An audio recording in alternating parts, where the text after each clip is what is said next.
It's been over 35 years since Sheikh Rashid bin Zayed Al Maktoum of Dubai made a famous quote. He said, "My grandfather drove a camel, I drive a Mercedes, my son drives a Land Rover, his son will drive a Land Rover, but his son will drive a camel."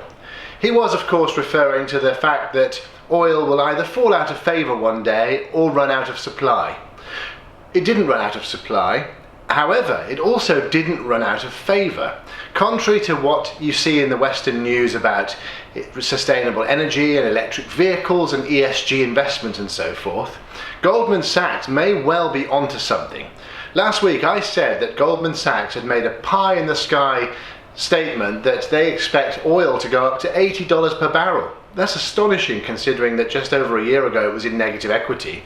Well, this morning, just ahead of the OPEC Plus meetings, which are scheduled to be hosted by Saudi Arabia and Russia, two economies whose entire national GDP depends on the thick black stuff, they're going to talk about increasing production in certain OPEC countries.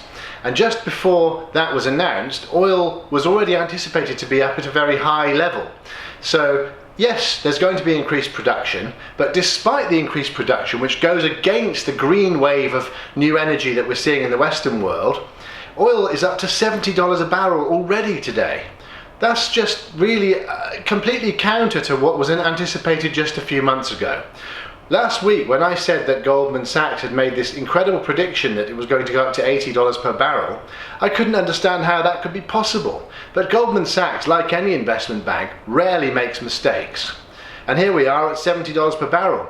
There quite clearly is no end to the demand for this particular commodity. So yes, the APAC region is using more than they had in the past, and there's a huge demand coming from there.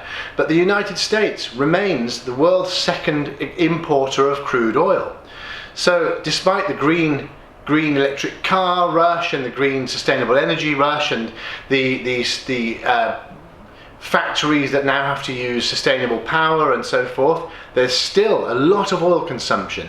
And as the lockdowns have been eased around the world, many commuters are heading back to the office, and a lot of them are not using electric vehicles. The majority of the vehicles on the road are still internal combustion engine fueled. So here we are, $70 a barrel, and that's ahead of the announcements that there will be more oil supply. So go figure.